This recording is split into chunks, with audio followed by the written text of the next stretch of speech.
ഇന്നത്തെ വീഡിയോയിൽ ഞാനൊരു ചോക്ലേറ്റ് സ്പഞ്ചിൻ്റെ റെസിപ്പി ആയിട്ടാണ് കാണിക്കുന്നത്.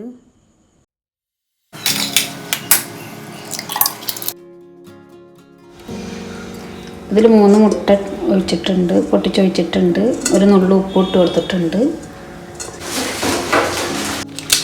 ഇനി അതിലേക്ക് 1/2 ടീസ്പൂണ് മിൽക്ക് എസൻസ് ഒഴിച്ചെടുക്കുന്നുണ്ട്. പിന്നെ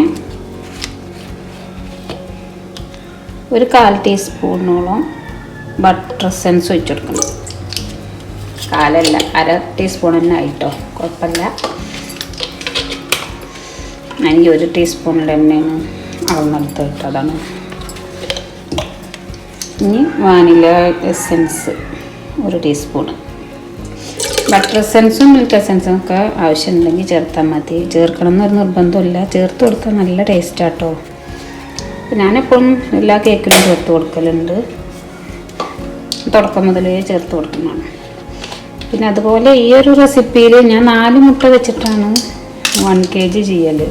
അപ്പോൾ 3 മുട്ടയും പിന്നെ 1/4 കപ്പ് പാലും ചേർത്തിട്ടാണ് ഈ ഒരു റെസിപ്പി ചെയ്യുന്നത് കേട്ടോ.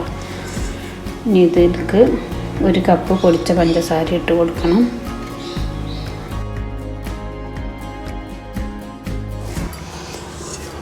സ്റ്റാൻഡ് മിക്സറിലാട്ടോ അത് ബീറ്റ് ചെയ്തെടുക്കുന്നത്. ഈ ഒരു ചോക്ലേറ്റ് സ്പഞ്ച് വെച്ചിട്ട് ചോക്കോ നട്ട്സ് കേക്കാട്ടോ ഉണ്ടാക്കുന്നത്. ഓവനിലാട്ടോ ഉണ്ടാക്കുന്നത്. അപ്പോൾ ഞാനിതിൽ 200 ഡിഗ്രി സെൽഷ്യസിൽ 10 മിനിറ്റ് പ്രീ ഹീറ്റ് ചെയ്തെടുക്കും കേട്ടോ.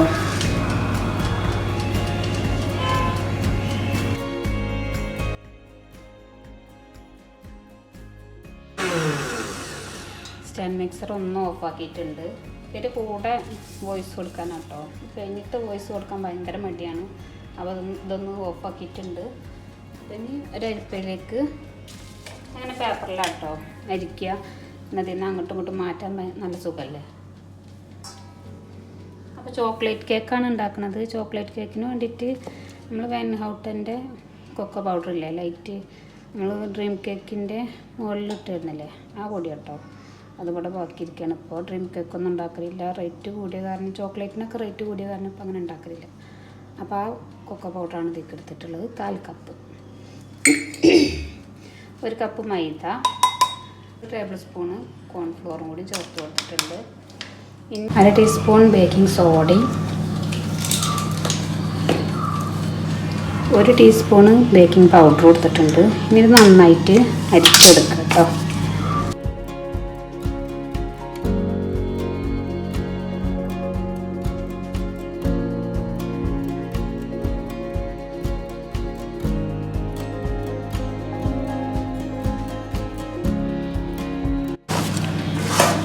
സെവൻ ഇഞ്ചിൻ്റെ 2 പാനായിട്ട് എടുത്തിരിക്കുന്നത്. ഓയിൽ ബ്രഷ് ചെയ്തിട്ട് ബട്ടർ പേപ്പർ വിരിച്ച് കൊടുത്തിട്ട് പിന്നെ മൈദ ഡസ്റ്റ് ചെയ്തെടുത്തിരിക്കുകയാണ്. ആദ്യം ഞാൻ സൈഡിലൂടെ ബട്ടർ പേപ്പറൊക്കെ വെച്ചിരുന്നു. ചില സമയത്ത് കാണാം അതിങ്ങനെ ബേക്കായി വരുമ്പോൾ അങ്ങനെ ചുരുങ്ങി കൂടിയിട്ട് നമുക്ക് ഫിനിഷ് ചെയ്യാനൊക്കെ ഭയങ്കര ബുദ്ധിമുട്ട് വന്നു. അപ്പോൾ ഞാൻ അങ്ങനെ വെച്ച് കൊടുക്കലില്ല കേട്ടോ. ഇനി ഹൈറ്റ് കൂടി വരുന്ന സമയത്തൊക്കെ പാനിനേക്കാളും നിറഞ്ഞ് പോകുന്നുണ്ടെങ്കിൽ ഞാൻ വെച്ച് കൊടുക്കലുള്ളൂ. ഇപ്പം അങ്ങനെയാണ് ചെയ്യല്.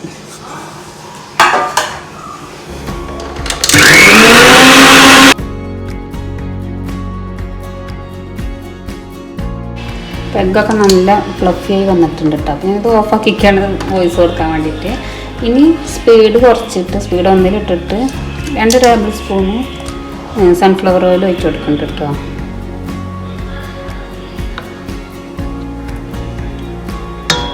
സൺഫ്ലവർ ഓയിൽ ഒഴിച്ചിട്ട് ഒന്നുകൊണ്ട് മിക്സ് ചെയ്തതിൻ്റെ ശേഷം പിന്നെ ഫ്ലോറും 1/4 കപ്പ് ഇളം ചൂടുള്ള മിൽക്കും ചേർത്തിട്ട് ഇങ്ങനെ മിക്സ് ചെയ്തെടുക്കുക കേട്ടോ.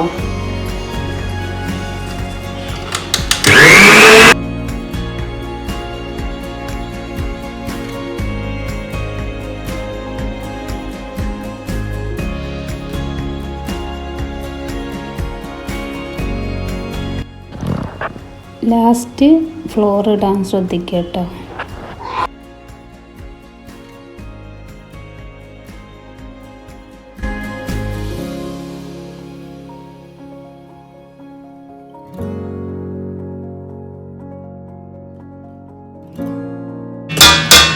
വിസ്ക് ഒന്ന് മാറ്റി കൊടുക്കലുണ്ട്. സ്പീഡ് കുറച്ചിട്ട് ഇതുകൊണ്ട് തന്നെയാണ് ബീറ്റ് ചെയ്തെടുക്കൽ.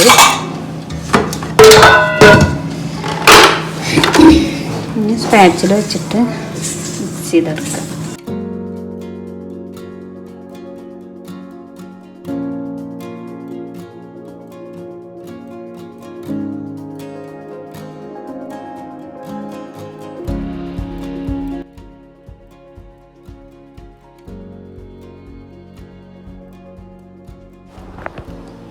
നൂറ്ററുപത് ഡിഗ്രിയിൽ 30 മിനിറ്റ് കൊണ്ട് ബേക്കായി കിട്ടിയിട്ടുണ്ട്.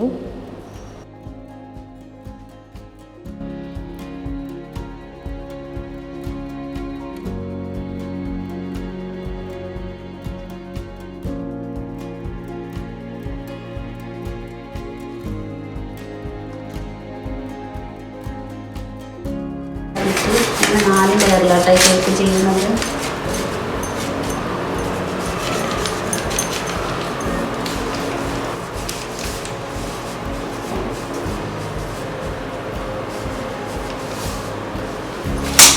നല്ല സോഫ്റ്റ് ഉള്ള കേക്കാട്ടോ, നല്ല സോഫ്റ്റ് ഉണ്ട്.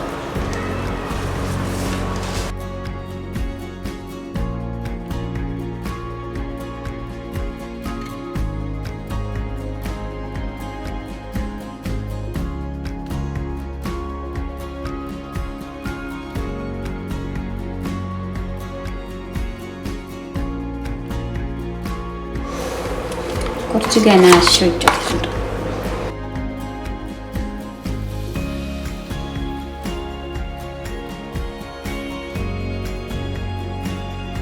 ബദാമും കാഷ്യൂനട്ടും ഇട്ടത്.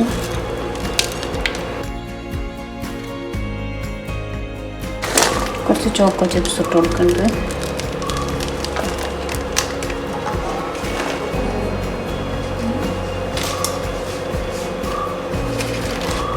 ലെയർ വെച്ചെടുക്കുക.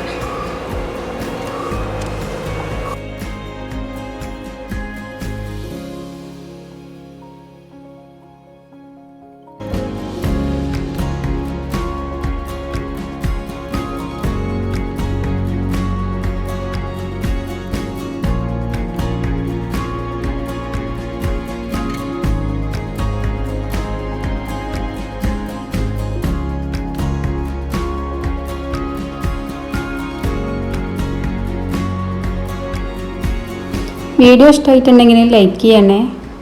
സബ്സ്ക്രൈബ് ചെയ്യാതെ കാണുന്നവരാണെങ്കിലും സബ്സ്ക്രൈബ് ചെയ്യുക. അഭിപ്രായങ്ങളൊക്കെ കമൻറ്റിലൂടെ അറിയിക്കുക.